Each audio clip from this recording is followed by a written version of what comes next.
the UK's operations, and I pay tribute to them. Was it quoting? Thank you, sir. Does my right honourable friend welcome the Prime Minister's announcement of added commitment from the Welsh Guards to secure and to help in NATO's capacity building mission in Afghanistan? Well, Mr. Speaker, having seen the Welsh Guards in action in Afghanistan, I have nothing but admiration and respect for the work that they do. The additional support to help them embed the important steps that are taking to support the ongoing work of the Afghan government will be extremely important, and I pay tribute to them for the work that they do. Hal Williams. Number 11, sir. Minister Andrew. Mr. Speaker, Universal Credit is already operating in 24 job centres across Wales, with a further 2 scheduled to roll out this month. The number of people receiving Universal Credit in Wales is over 44,000, and 36% of these are in employment, with Wales job centres are in the latter part of the rollout, scheduled for full rollout to be completed by the end of this year. Oh, William! I thank the Minister for that answer. Early indications show that there are huge problems in implementing universal credit, with French CAB, for example, receiving 340 new cases, serious cases. What is he doing to make sure that our hard-pressed citizens' advice bureaus are not overwhelmed when universal credit is fully implemented? Minister Andrew! Well, I think it is important to recognise that Universal Credit is a totally transformational benefit system that is working to get people back into work. And the recent employment figures showing that employment in Wales is up by 5,000 is a significant step. But in terms of the issues he raises, this is exactly why we've been careful, and we've made significant changes as we've carefully rolled out the project. Christian Matheson. The Minister. Sorry. The Secretary of State and I hold regular discussions with Cabinet colleagues and the Welsh Government on Wales and road infrastructure, and recognise the benefit to communities on both sides of the border. Christian Matheson. It's the main arterial route, not just through Cheshire, but into North Wales. So what discussions has he specifically had about upgrading the M56 as part of the next road investment strategy for Highways England? Minister! The Honourable Gentleman is absolutely right to highlight the importance of the M56 and the whole of those cross-border connectivity routes, because the amount of people who live in Wales but work in England is significant. That's why my right honourable friend, the Secretary of State, has met recently with the member for Hereford to discuss these issues. These matters are of the utmost importance to the people of North Wales, and the Honourable Gentleman's question and the answer must be heard. Mr. Albert Owen. Yes, Mr. Speaker. My daughter Fiona celebrates her birthday today with the Honourable Member for the Vale of Clwyd and the late, great Nelson Mandela, who would have been 100 today. The North Wales economy depends on the port of Holyhead as the main port for North Wales from the Republic of Ireland.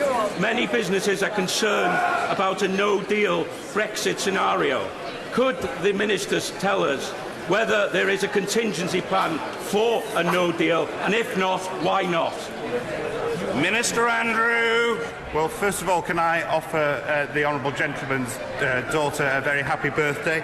I know, being an Anglesey boy myself, I know how important the port of Holyhead is, not just to the Isle of Anglesey, but to the whole of North Wales, in fact to the whole of the country. And that is exactly why this government is working closely with ports around the whole of the country as we prepare for our exit from the European Union.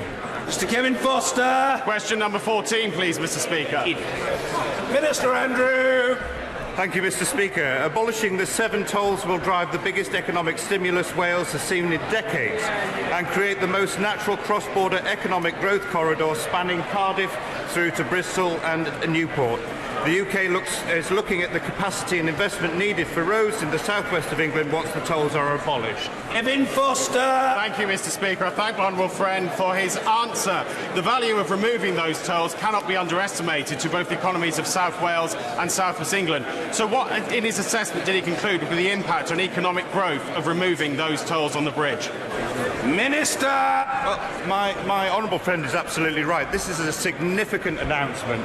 The fact that people will be able able to cross the border between Wales and England and not have to pay a toll will increase, we hope, economic activity, but also will improve the number of people who enjoy both the South West and Wales when it comes to tourism. Order. Questions to the Prime Minister. Alison Thewlis. The Prime Minister. Thank you, Mr. Speaker. Mr. Speaker, today marks 100 years since the birth of Nelson Mandela. I'm sure that the whole House will want to join me in paying tribute to his extraordinary life and will agree with me that his message of forgiveness, peace and reconciliation is as relevant today as it ever has been. Mr. Speaker, this morning I had meetings with ministerial colleagues and others. In addition to my duties in this House, I shall have further such meetings later today. Alison Thewlis. Thank you, Mr. Speaker. Mr. Speaker, I'm proud to have Nelson Mandela Place in my constituency. We celebrate that today as well. Mr. Speaker, there were 934 drug-related deaths in Scotland last year. Each one of those deaths is a tragedy, and a preventable one at that. Drug laws are reserved to Westminster.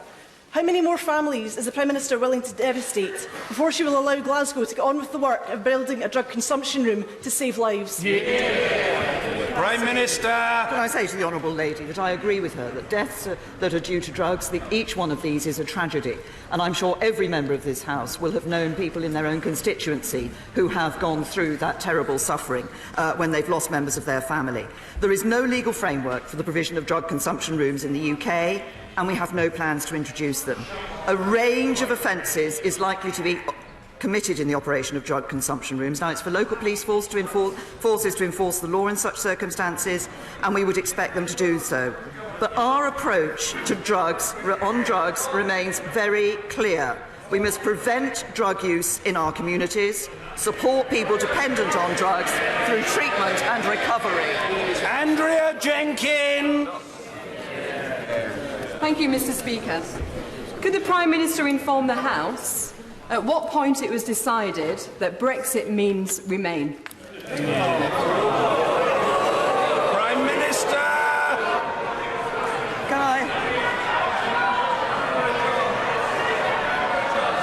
Can I say to my honourable friend, at absolutely no point, because Brexit continues to mean Brexit. Say to my honourable friend, I know that she wants us to talk about the positives of Brexit, and I agree with her. We should be talking about the positive future for this country. I understand she's also criticised me for looking for a solution that is workable. I have to say I disagree with her on that. I think what we need is a solution that is going to work for the United Kingdom, ensure we leave the European Union and embrace that bright future that we both agree on.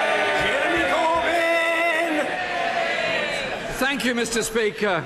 I too pay tribute to Nelson Mandela's centenary of his birth. The people of South Africa stood up against the most vile injustice of apartheid. Their solidarity and the solidarity of people around the world freed him and ended the scourge of apartheid. We should pay tribute to all of them on this day.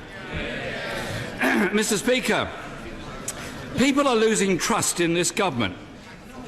The Transport Secretary, the International Trade Secretary and now the Brexit Secretary were all members of the Vote Leave campaign committee. The Environment Secretary was the co-chair.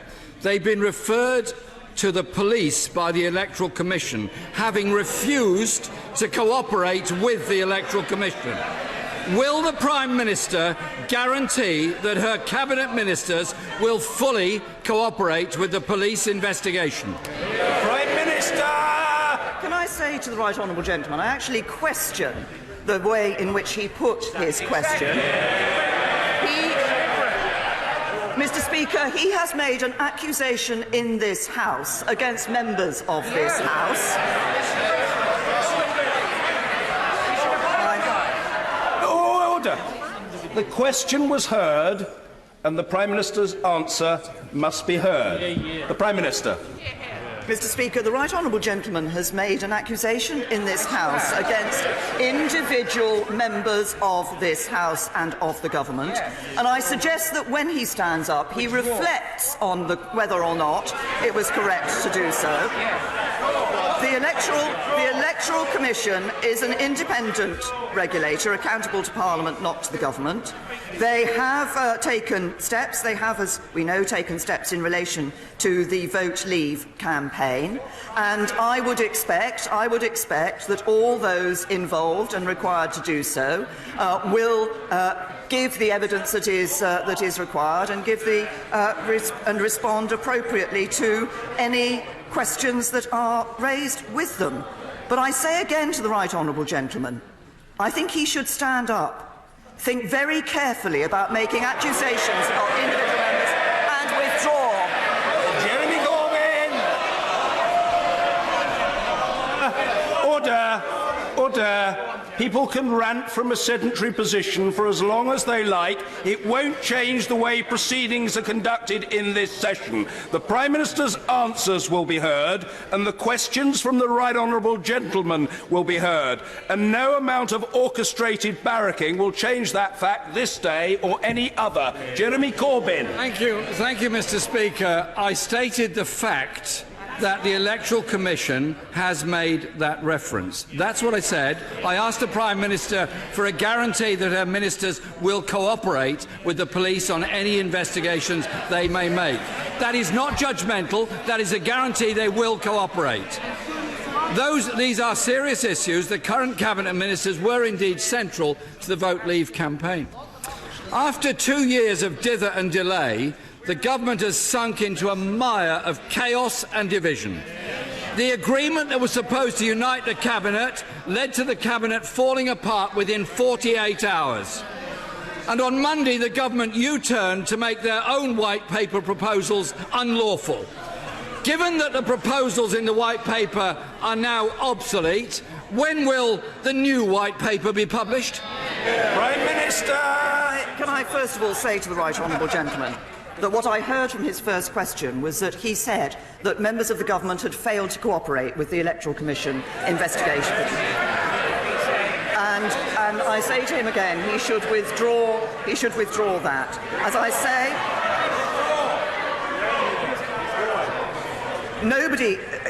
it's very important in this country that politicians don't interfere with police investigations, and the police are allowed to do their investigation as well. But everyone is innocent, and innocent until proven guilty in a court of law. And I say to the right honourable gentleman, I still contend he made accusations against individual members of this government that were unjustified, and he should withdraw them. He came on then to the question of the amendments that the government accepted in the customs bill on Monday night. Let me explain to the House what the position is. When we look at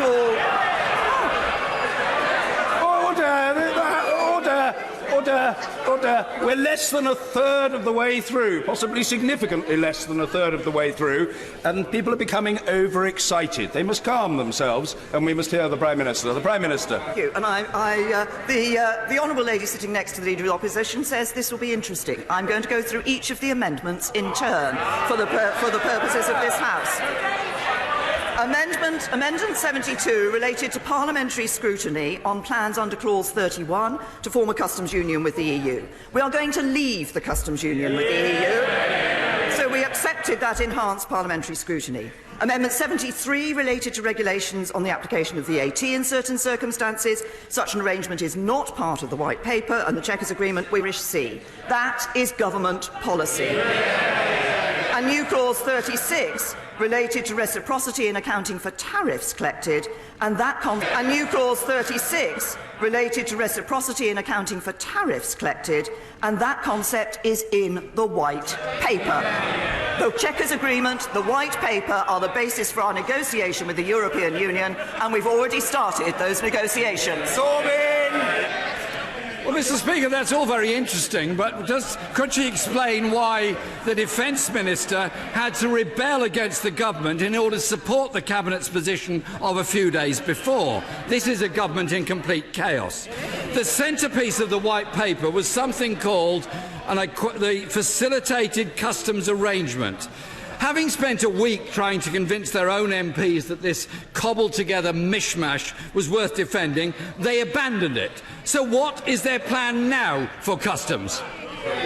Prime Minister. The right honourable gentleman is wrong. We have not abandoned the facilitated customs agreement. We're discussing it with the European Union. Jeremy Corbyn. So is she seriously expecting that 27 member states of the EU are going to establish their own bureaucratic tariff collection infrastructure just to satisfy the war within the Conservative Party in Britain? On Monday evening, the new Brexit Secretary was starting the next round of Brexit negotiations. No wonder he didn't turn up. He doesn't know what he's supposed to be negotiating. 2 years on from the referendum, 16 months on from triggering Article 50, isn't the case that the government has no serious negotiating strategy whatsoever? Prime Minister. I say to the right honourable gentleman, he is just plain wrong on his interpretation of what is happening. I have a copy of the white paper. I'm very happy to ensure that he gets a copy after this PMQs and is able perhaps to read it and understand what the government is doing and the basis beyond. But I say to the Leader of the Opposition, there are indeed differences between us on this issue. I will end free movement, he wants to keep it. I want us out of the customs union, he wants us in. I want us out of the single market, he wants us in. I want us to sign our own trade deal. Backbenches and hasn't yet even been discussed with the EU.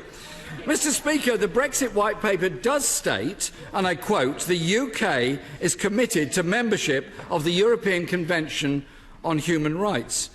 Is the new Brexit Secretary signed up to that? Prime Minister. Right, honourable gentleman, that we are signed up to that. That was in our manifesto. But can I also say to the right honourable gentleman, he has stood up and asked virtually the same question, and obviously hasn't listened to any of the answers that I've given him. The whole point of this is not that you just read out the question you thought of on Tuesday morning, but you actually listen to the answers that the Prime Minister gives. He said the Chequers Agreement stands, the White Paper stands. He said we had not even discussed it with the European Union. I think I've told him in at least 2, if not 3 answers, we are already discussing it with the European Union. Jeremy Corbyn. She obviously forgot, Mr. Speaker, the question I just asked her, which was about the Brexit Secretary's support or otherwise for the European Convention on Human Rights, because he's on record of saying, I don't support the Human Rights Act and I don't believe in economic and social rights. He is obviously backsliding to keep his job, or that is the new policy of the government.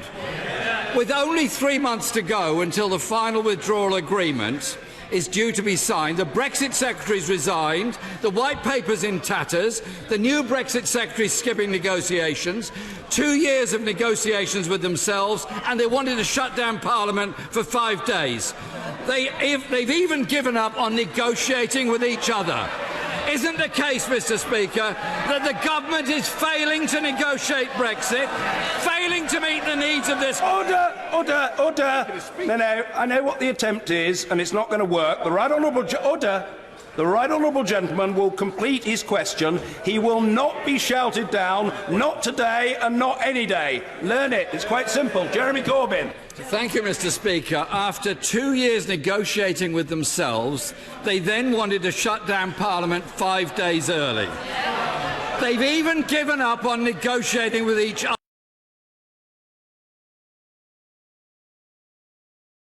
other. Isn't the case that the government is failing to negotiate Brexit, failing to meet the needs of the country because they are too busy, far too busy, fighting each other? Prime Minister! Let me tell the right honourable gentleman what I've been doing over the last week. And perhaps let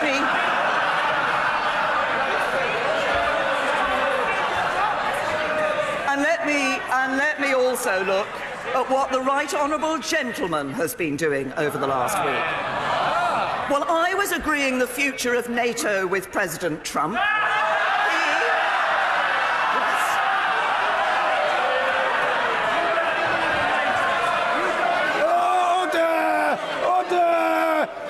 Mr. Lewis, you are a very overexcitable denizen of this House. You are not as well behaved as your little baby daughter. The Prime Minister. Well, I was agreeing the future of NATO with President Trump. The right on... He was joining a protest march against him. Well, I was delivering a plan for our future trade with the EU. He was delivering a plan to teach children how to go on strike. And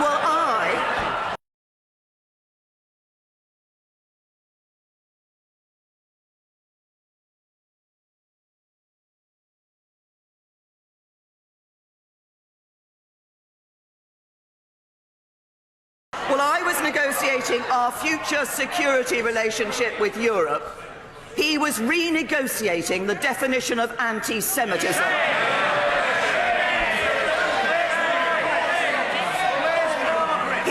He protests, I deliver.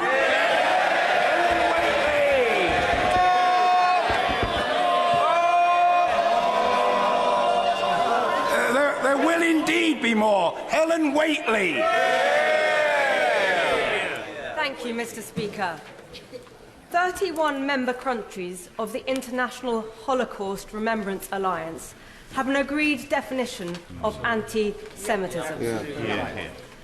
Does my right honourable friend agree that all political parties should adopt this definition and its examples without amendments or omissions? Prime Minister. Can I say to my honourable friend that I agree that all political parties should do just that. The Conservative Party has done that, but sadly the Labour Party does not agree. The Labour Party is trying to redefine anti-Semitism to allow people to say that Israel is a racist endeavour. The Chief Rabbi says that what the Labour Party is doing is sending an unprecedented message of contempt for British Jews. Even some of his own MPs are saying this is anti-Semitic. Anti-Semitism is racism. The Labour Party should accept that, the Right Honourable Gentleman should accept that, and we should all sign up, as the Conservative Party has done, to the definition of the International Holocaust Remembrance Alliance and all its annexes.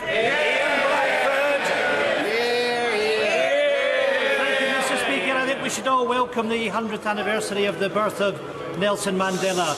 Those of us in Scotland are very proud that the city of Glasgow was the first city in the world to give the freedom of his city to Nelson Mandela, something that he in turn was also proud of. Mr. Speaker, this week the Prime Minister caved into her right-wing Brexiteers, undermining her negotiating position with the EU. In her attempt to hold together her fractured party, she's managed to unite the country against this government. Playing fast and loose with her own position makes the UK a laughingstock with our negotiating partners. The Prime Minister has put her narrow party interest before that of the country. Is it not the case that the events of this week make a no deal much more likely? Honourable Gentleman, that as I explained in answers to the questions from the Leader of the Opposition, we are negotiating with the European Union on the basis of the Chequers Agreement and the White Paper, and that has been those discussions have been started this week and have been continuing this week. But can I say to him also, he talks about putting a political party's interest before that of the country. I think the SNP should really think about what they are doing when they promote the independence of Scotland, which is clearly against the interests of their country. Ian Blackford. Mr. Speaker, the reality is that this is a Prime Minister that has lost control of her own party. A Prime Minister who is in office but not in power. A Parliament which is so divided that it simply cannot function. Mr. Speaker, to use a good Gaelic word, it is a burach. We cannot crash out of the EU without a deal. We need to think of the next generation who will pay a price for this folly. They will see lost opportunities and lost jobs. Did the Prime Minister come into Parliament to have this as her legacy? Will she now face up to the reality and extend Article 50? Prime Minister. Mr. David T.C. Davis. Mr. Speaker, the Prime Minister's proposals offer a practical and reasoned way to deliver Brexit. Does does she agree with me that it's high time that Labour MPs, and yes, some Conservatives, stop the fear-mongering and get behind their country, support the Prime Minister as she leads us out of the European Union? Prime Minister! Can I say to my honourable friend that I know that there are strong feelings around the whole House on this issue. But what we need is a deal that's credible, that's workable, that protects jobs, that protects our precious union, and delivers on the result of the referendum. And that's exactly what we're doing with the Chequers Agreement. It allows the UK to leave the European Union, to take back control of our money laws and borders. That's what our plans delivers. And as he says, let's work together and deliver for the British people. Rosie Cooper. Thank you, Mr. Speaker. If I may, in relation to ongoing matters... This will be order. This is extremely serious and it will be heard. Rosie Cooper. Thank you, Mr. Speaker. In relation to ongoing matters, may I, on a personal note, thank the Prime Minister, thank the Leader of the Opposition and every single member of this House for the kindness they've shown me. I am delighted to be in my place to be able to ask the Prime Minister. So, to the question, to business. Would the Prime Minister agree that as part of the Government's attempt to expand capacity in the NHS, that existing sites such as Ormskirk Hospital in my constituency, where there would be capacity to build an extra floor, should be prioritised for expansion ahead of building simply a new hospital at a much greater cost, and deprive the NHS of the much needed investment which should go into patients and staffing? Prime Minister. Can I first of all say to the Honourable Lady how very good it is to see her in her place in this House. And I know from the response that is the view that is shared across the whole of this House. Now, she has raised an issue of the NHS and Ormskirk Hospital.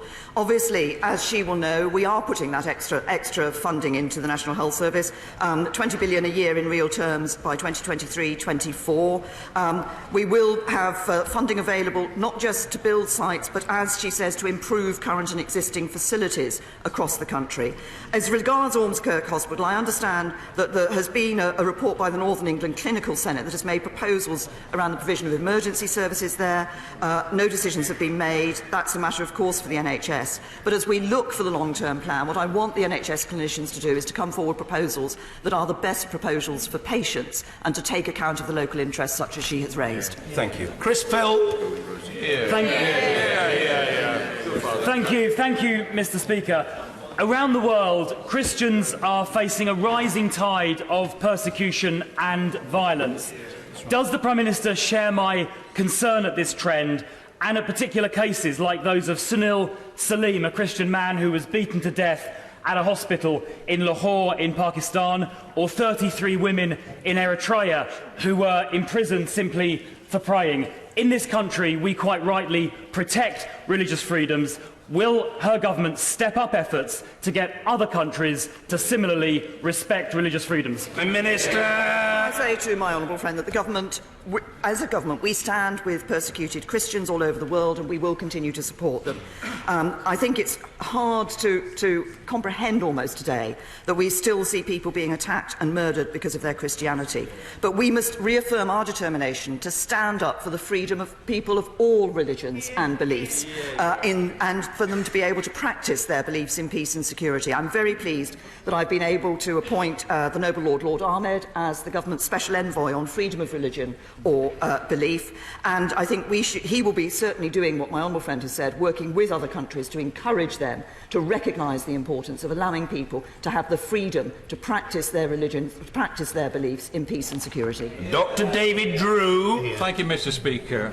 In view of the fact that schools in the Stroud constituency are telling me that they are forced to use core funding to make up for the additional requirements of special educational needs, and that special schools also in the constituency are having to meet considerable rising costs, will the Prime Minister look at the national funding formula with an aim to helping those schools to make sure that they are fully inclusive and that we help those who are most vulnerable because of their special needs. Well, can I say to the Honourable Gentleman that I have long championed the need for those children with special needs to be able to be provided for in the setting which is most appropriate for them. For some that will be in a mainstream school, for some that will be in a special needs school. We have of course changed the national funding formula to make it a fairer distribution across the country. I recognise the need, as I say, to ensure that those children with special needs are being provided for in the most appropriate setting. Luke Graham. Thank you very much, Mr. Speaker.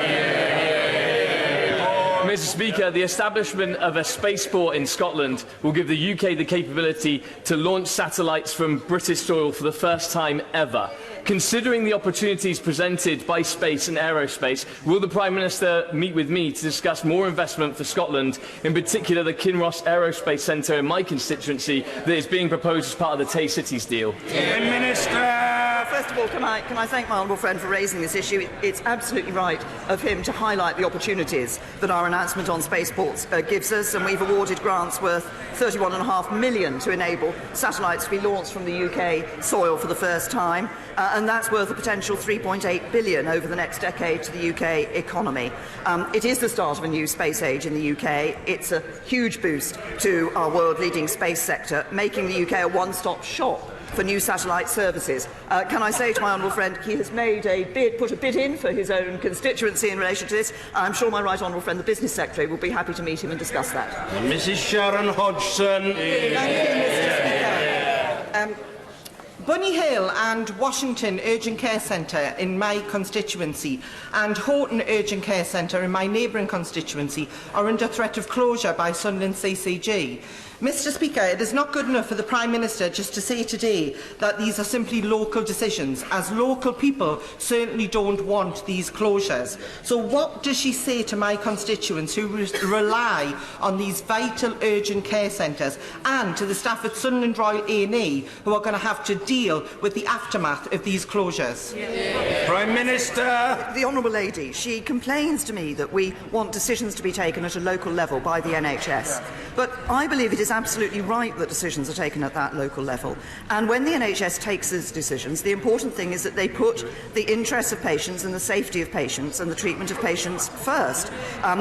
She has raised this particular issue, but I continue to believe that it is right not for politicians here to make a decision like that, but for actual clinicians and others working in the National Health Service. Mr Marcus Jones. Thank you, Mr. Speaker. I celebrated the 70th birthday of our NHS with patients and the fabulous staff at the Oakwood Day Mental Health Hospital in Nuneaton. Mental health has always been the Cinderella of the NHS.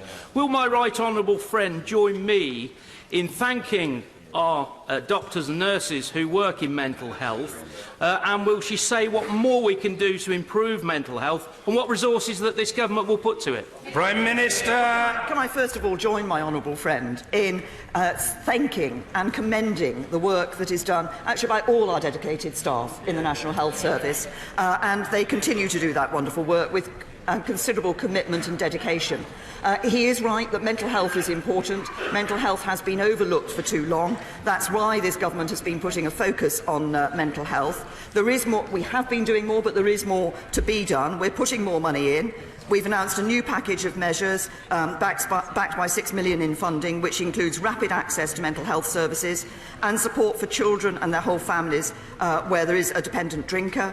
But spending overall on mental health issues is at record levels and growing, and that's a planned record £11.86 billion for 2017-18, increasing by a further billion by 2020-21. It's right that we put this important focus on mental health, and I thank my honourable friend for raising it. John Woodcock. Thank you. Thank you, Mr. Speaker. My extraordinary constituents help keep the nation's lights on, they keep us safe by building the Royal Navy's submarines, and they deserve a train service which is worthy of the name. So will the Prime Minister get a personal grip on this fiasco, which just this weekend has seen 170 services cancelled across the Northern network because there was a World Cup game on? Prime Minister. Can I say to the honourable gentleman that, like him, I believe that constituents deserve a rail service that does actually provide for them and provide for their needs. And I recognise the problems that have been experienced on Northern and, of course, on Govia Thames Link as well. We have given unprecedented powers to Transport for the North and funding to Transport for the North. But the issue that he raises in relation to the World Cup was one that affected other train services as well, because of the way many services operate on their requirements for drivers and relying on volunteers to turn up at weekends. And I think this experience may very well be one which the train operators will want to look at to ensure that in future they can provide the services that constituents need. Mr. David Davis. Thank you, Mr. Speaker. As the Prime Minister is aware, the Department for Exiting the European Union carried out a study of all of the previous free trade deals that the European Union had done in order to create a free trade deal, a draft free trade deal, which was based solely on European precedent. The department was, until I left at least, was carrying out a legal text, creating a legal text of such a draft treaty as one fallback option in the event of in the current negotiation. Would she agree to publish that text when it's complete? Yeah. Prime Minister. Can I say first of all, may I say to my right honourable friend, I would like to take this opportunity to thank him for the work that he did as Secretary of State for exiting the European Union. Secondly, as he knows, we have published the proposals that we have for the trade relationship with the European Union in the future. Of course, as we look through those negotiations, we will be looking to see where the European Union has entered into certain agreements with others in the past. Very often, the European Commission will say X can't be done, only for us to be able to say that X was done with another country, and therefore it's possible for it to be done with us. But what I want to see is not just an amalgam of those free trade agreements, but actually an ambitious plan, which I believe is what we have produced, which will protect jobs in this country, deliver on the referendum result, and crucially ensure that we have no hard border between Northern Ireland and Ireland. Dr. Alan Whitehead. Thank you, Mr. Speaker.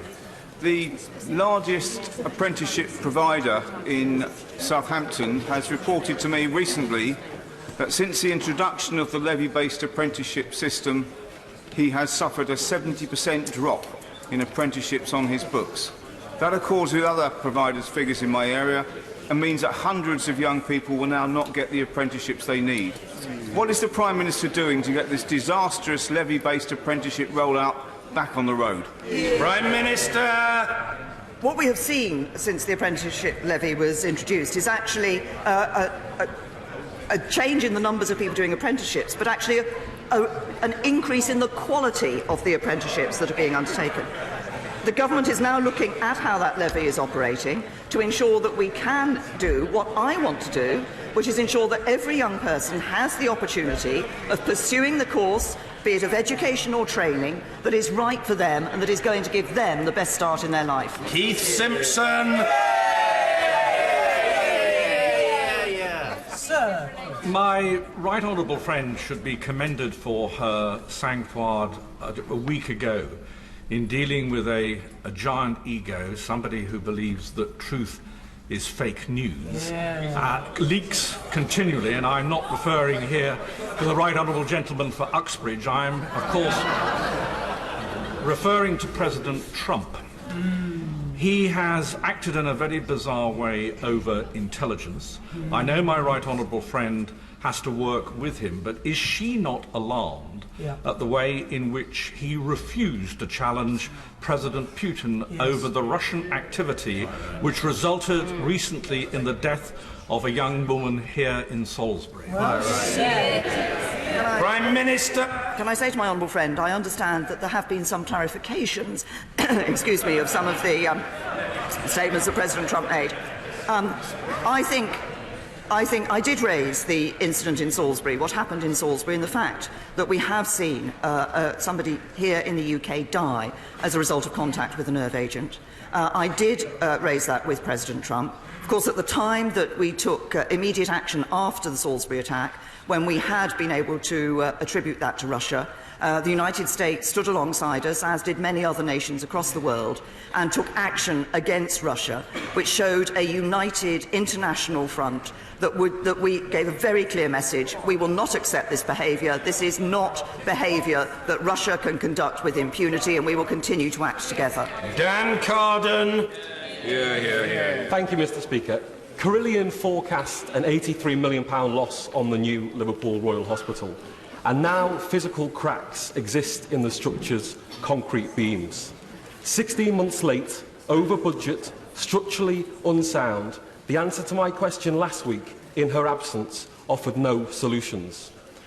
Will she now take responsibility for finishing and opening the new Royal and guarantee the spiralling costs will not fall to the hospital trust, which in reality would cut the budget for patient care in Liverpool for decades to come? Minister. Can I say to the honourable gentleman, he says that obviously he raised this in my absence last week. As he will know, therefore, we are supporting the Royal Liverpool and Broad Green University Hospitals NHS Trust in the work that they're doing in relation to this, and we do want to see the new hospital built as quickly as possible and securing best value for money in doing that. The Government and the Trust continue to be in active discussions on this with the existing private sector funders to see if there's a way forward to complete the remaining work on the hospital. It has taken longer and there were issues that were uncovered during the process, further issues that were uncovered. I think the right way to ensure that we're clear with what we're dealing is the way that we are approaching it. We want to make the right decisions, and it's right that those discussions continue. Steve Baker. Mr. Speaker, it is in the national interest that we should have and have implemented contingency plans for the unwanted eventuality of exiting the European Union with nothing agreed. Now that there is collective agreement to accelerate delivery of our plans, will my right honourable friend please give instructions that every communication related to no deal serves to bolster our negotiating position and by reinforcing the credibility and the feasibility of those contingency plans. Prime Minister. Can I also thank my honourable friend for the work that he was doing in the department, and particularly for the work that he was doing related to this issue. He's absolutely right. We do need to make sure that we have those no-deal preparations in place while we negotiate with the European Union on a deal, because we need to ensure that we have made contingency arrangements for every eventuality. But also the European Union need to be in no doubt that we are making those preparations and ensuring that, should that be the outcome, that we are prepared. Alex Cunningham. Thank you, Mr. Speaker. My constituent, Andy McLean, arranged to sell his house to an online company, WeBuyAnyHouseQuickly.com. He agreed a price but then saw it cut by more than 20% on the day contracts were to be exchanged, and after he had incurred a fortune in deposit, legal and other costs associated with his new house purchase. Will she instruct ministers to bring forward regulations so that people like my constituent can be protected from these kind of rip-off companies and their cowboy tactics? Can I say to the honourable gentleman that he's raised a very specific issue, and I will be happy to ensure that ministers responsible will look at the issue that he has raised. Sir Hugo Swire. Mr. Speaker, for any minister to be able to do their job relies on them getting impartial, sound and honest advice from their civil servants. And when that sacrosanct relationship is broken, there needs to be a full and proper investigation. My right honourable friend will be aware that the Home Affairs Select Committee have called for the full, open and transparent publication on the Windrush report that Sir Alex Allen commissioned. Would my right honourable friend therefore put her stamp of authority as Prime Minister and insist we can get to the bottom of this and see who was told what and when, in order that it doesn't look like another cover-up? Prime Minister. Honourable friend, that I think it is important, and Alex Allen himself has made clear, that it's important that proper consideration is given to the publication of information which involves personal information in relation to individuals. But I know that my right honourable friend, the Home Secretary, is considering this matter very carefully. Mr Nigel Dodds. Speaker. Can I commend the work of the charities Shine and SBH Scotland for the work they do in assisting people affected by spina bifida and other conditions like that. Public health authorities, scientists and others all agree on the need to reduce pregnancies that have neural tube defects by the mandatory fortification of flour with folic acid. The USA and other countries do this already. Will she look at bringing the UK into line and introduce this very, very important public health preventative action? Can I say to the right honourable gentleman that he's raised an important issue, and can I join him in commending the work of the charity that he referred to and the excellent work that they are doing on this particular issue. We all want mums to have healthy pregnancies, and of course there is NHS guidance in relation to the supplements that women planning a pregnancy should take of folic acid before conception and indeed unto the 12th week of pregnancy, and recommend eating more folate-rich foods during pregnancy. But this is an issue that I think we will continue to look at to ensure that the advice and the action that is taken is absolutely right to ensure that mums-to-be do have those healthy pregnancies. Anna Soubry. Thank you very much, Mr. Speaker. Mr. Speaker, I'm sure the whole House would join me in congratulating Sir Cliff Richard on his successful action against the BBC, who behaved atrociously in their illegal invasion of his privacy. Would my right honourable friend, the Prime Minister, look again now at changing the law so that a suspect is not named by the media, except in exceptional cases, until such time as they're charged? I put forward a private member's bill. I know I'm off the Prime Minister's Christmas card list, but it's a bill that commands cross-party and I think widespread support. I'm more than happy to call it Cliff's Law, but can she please agree to at least look at it? Because Sir Cliff is not alone and it's not confined to sexual offences. Suspects should not be named by the media until such time as they're charged. Prime Minister! Can I say to my right honourable friend, she's obviously raised what is a very important issue. She's raised it in the specific case of Sir Cliff Richards, but as she said, it is the case that this does not just relate to somebody who is well known and in the public eye. This is a difficult issue. It does have to be dealt with sensitively. It is something that I looked at when I was Home Secretary. Good to welcome the Honourable Lady back to the House. Naz Shah. Thank you, Mr. Speaker. This Saturday marked the International Day of Remembrance for Victims of Honour Abuse. This Friday marks the second year of the rape and murder of my constituent Samia Shahid, who was lured to Pakistan. Whilst I thank colleagues in the House for showing solidarity to the hashtag Honour Her campaign today, and in particular the leader of my own party, will the Prime Minister once again reiterate our commitment to eradicate violence against women and girls, but also urge the Pakistani authorities to give justice to Samia Shahid? 2 years later, we're still waiting for a trial. Well, can I say to the Honourable Lady that I will ensure that the Foreign Office is aware of the particular case and the issue that she has raised in relation to the Pakistani authorities. But I'm very happy to reconfirm our absolute commitment to work to eradicate violence against women. And the term honour violence is such a misnomer. This is an appalling crime of violence against women, and we should all be working to ensure that we eradicate it. Hugh Merriman. Thank you, Mr. Speaker. Neuroblastoma is an aggressive form of cancer that impacts 100 children each year, most of whom are under 5. Thanks to a campaign involving my constituents, the Jeffries families, and many honourable members across this House, NICE have now approved a drug which may extend lives. Tragically, for my 5-year-old constituent, Jack Jeffries, this has come too late, and he is now, with his family at his bedside, undergoing palliative care. For his legacy and for all of those other children who could lead longer lives, can I ask the Prime Minister to ensure that the NHS now commission and use this drug? Can I say to my honourable Prime friend Minister. that I'm sure the whole House will extend our thoughts and prayers to Jack's family at what must be a terribly, terribly difficult and tragic time for them.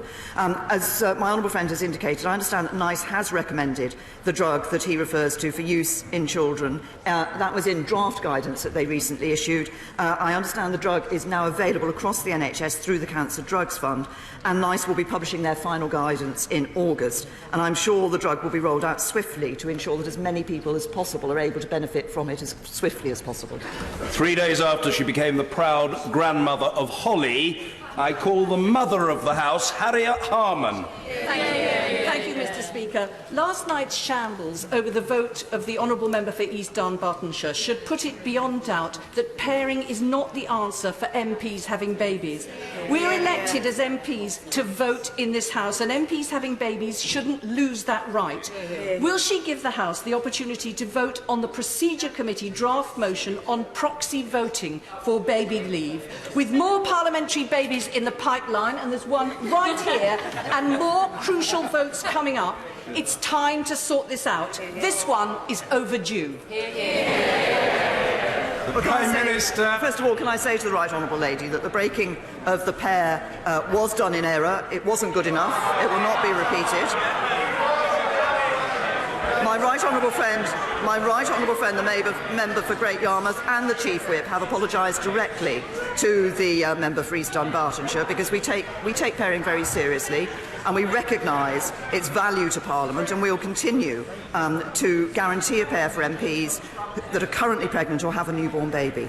But the issue she raises refers also to this question of proxy voting, the report that the Procedure Committee has brought out. We are looking very carefully at that issue. We want to ensure that we can facilitate parental leave in this place, but we also obviously have to ensure there's a proper consultation, and we're looking at the interests of individuals, but also at the interests of the whole House.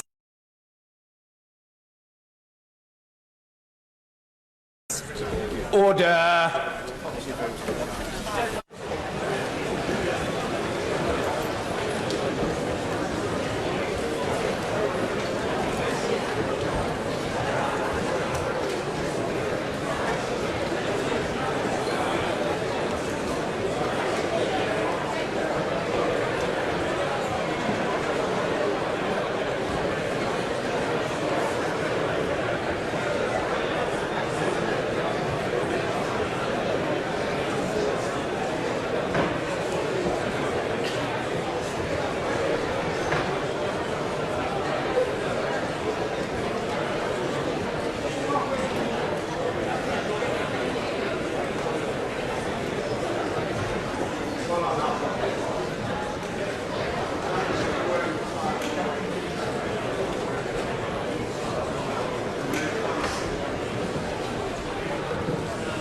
Order. Urgent question.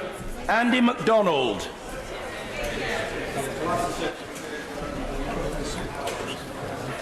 Govia Thameslink franchise. Minister Joseph Johnson. Thank you, Mr. Speaker. The Shadow Transport Secretary has requested an update on the Govia Thameslink franchise. The Secretary of State and I have been clear that the way the timetable was implemented by GTR and Network Rail from May the 20th provided unacceptable level of service for passengers. The industry as a whole has apologised to passengers for the disruption suffered on Thameslink and Great Northern services. I can inform the House that on Sunday the 15th of July, GTR implemented an interim timetable, a planned step which aims to improve the reliability and performance of services for passengers. The Department is of course watching performance carefully. Some of the benefits passengers are now seeing include more trains, around 150 to 200 extra services each day. On-the-day cancellations, which are extremely frustrating for passengers, have significantly reduced. Passengers no longer need to check journey planners before they travel, and the public performance measure has improved on Thameslink, where it closed yesterday at 84% and at 86% on Great Northern.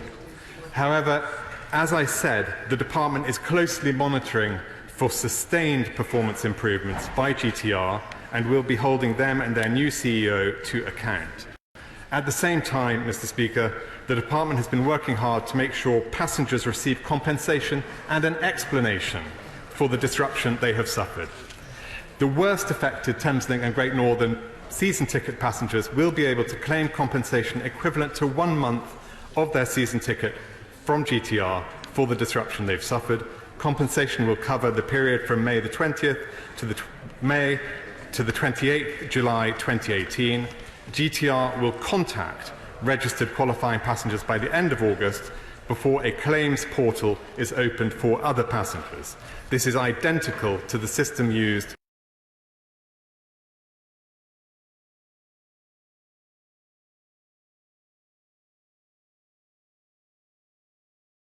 for the Southern Industrial Action disruption compensation. And this is in addition, Mr. Speaker, to the standard delay repay compensation to which GTR passengers are entitled after any 15-minute delay. Full details of eligible stations and more information can be found on the Thameslink and Great Northern websites. The Department, Mr. Speaker, has commissioned 2 reviews into what went wrong with the implementation of the May timetable. First, the independent Glaister review is underway and seeks to understand the factors that led to the disruption. Our aim is to make sure we learn lessons so that this does not happen again. And within the Department, we have also started a hard review of this franchise to establish whether GTR have met and continue to meet their contractual obligations in the planning and delivery of the May timetable. As part of this process, we are looking at whether GTR have breached their contracts, and we won't hesitate to take tough action against them if they are found to have been at fault.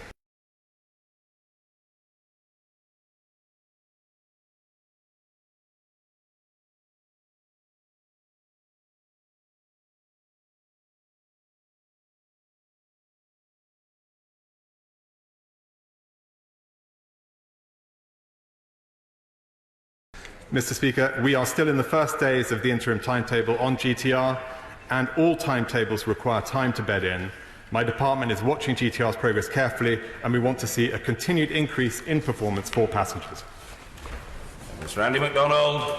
Speaker, it's disappointing that the Secretary of State's had to be summoned here to update the House on the ongoing calamity, which is the GTR rail contract. It's just a shame he hasn't turned up yet again. For 4 years, Govia's appalling service of the performance has wreaked havoc and misery in the lives of millions of people. What has the government done to hold the company to account? Precisely nothing. What does this disgraceful company have to do to be stripped of its contract?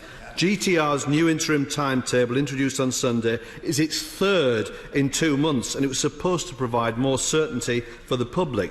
Yet the disruption, delays and disaster are worse than ever. We learned this morning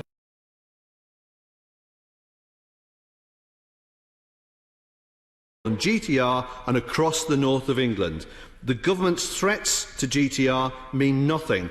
Members of this House and the public are not reassured. So can the Minister tell the House if GTR is in breach of its contractual obligations with the DfT? If it is, will he remove the contract from the company? The government's already done a sweetheart deal with GTR over compensation. Can he confirm who will pay the compensation promised to passengers? Will it be the company or taxpayers? And finally, Mr. Speaker, almost a year ago, the government announced major rail investment cancellations on the last sitting day, thereby avoiding parliamentary scrutiny of the decisions. So that perhaps the Minister could give the House some advance notice today of any cuts to transport investment that he plans to sneak out on the sly before or during the summer recess. Thank you, Mr. Speaker. The Secretary of State would have been here had he not been at Farnborough Air Show, which is a long-standing commitment which has been in his diary for a considerable period of time. I understand, Mr. Speaker, that the Secretary of State was on an aeroplane at the time the urgent request came in, and it was simply not practical for him to make arrangements to be back in the chamber to do